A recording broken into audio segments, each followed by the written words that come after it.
Hello there and welcome back to another edition of the Hot Lap Classic Remastered. This time we'll take a look at the 1993 Toyota Supra GT Turbo Limited. One of your options as your first car in this game, the Mark III Supra, and one of the better ones. I think the Twin Turbo R is probably the better if they're available at the same time, because that makes more power than this does, but I remember this car, I like this car. You can definitely see the Celica we had a couple of episodes out, how much sort of influence from that Celica was taken for this car, which is just really an evolution of it. Our first Mark III Supra, we haven't had the best of luck with Supras, so interested to see how this one goes. Anyways, it's going to get 6 laps of the Motorsports Land track in order to set the best time it possibly can. Our current leader is the Mitsubishi Lancer Evo 5 RS, set a time of 27.806, but of course, if you missed last episode, what are you doing watching this one? Oh, let me not say that. Watch this one, then watch that one. But yeah, it got pushed very, very hard by the Nissan R390 LM edition. That was an incredible car. We're back to sort of our normal bread and butter stuff now, but still. I think this car's got one of the loudest blow-off valves I've ever heard. In terms of where this car's going to go, I have no idea. Naturally aspirated Supra 30.962 made similar power to this. Yeah, and actually, I think that naturally aspirated Supra is the quickest non-JGTC Supra we've had, because, yeah, the normal one, not a good car. You know, we had a twin-turbo 96 RZ, and I think that set like a 31 because it was terrible. It was atrocious. This is... I don't know how to describe this. I don't think it's much better. I will be honest. The turbo sort of just comes in and ruins everything, as turbos often do. Joke.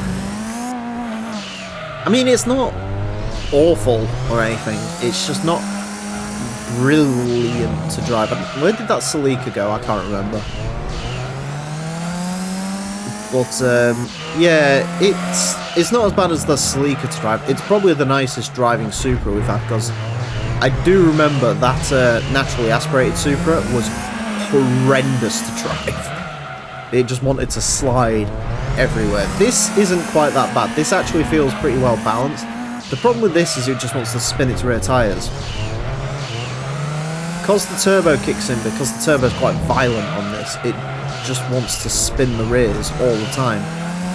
Which, to an extent, yeah, but come on.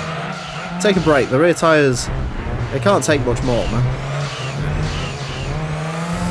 Don't start stressing the fronts or anything, I'm not saying that, but, you know, leave the rear tyres alone.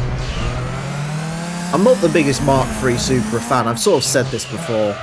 I remember when this car was added to Horizon 3, and I think I said a comment that turned out to be a little bit controversial, where I said this car is basically an FCRX7 but less interesting.